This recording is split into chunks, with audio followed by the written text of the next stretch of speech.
Ruby Finds a Worry by Tom Percival. Ruby loved being Ruby. She loved to swing up high. And she loved to explore wild, faraway places. Sometimes she even went all the way to the very bottom of the garden. Ruby was perfectly happy until one day she discovered a worry.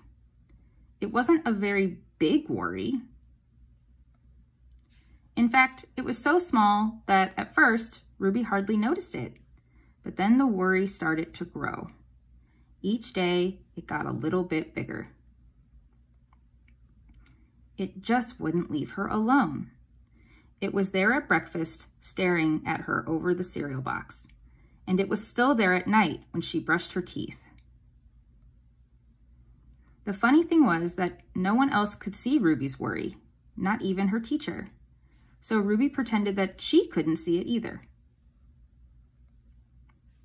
She tried to carry on as if everything was normal, but it just wasn't. The worry was always there, stopping her from doing the things that she loved.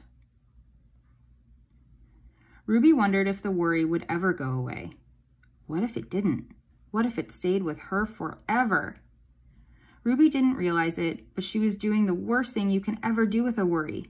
She was worrying about it.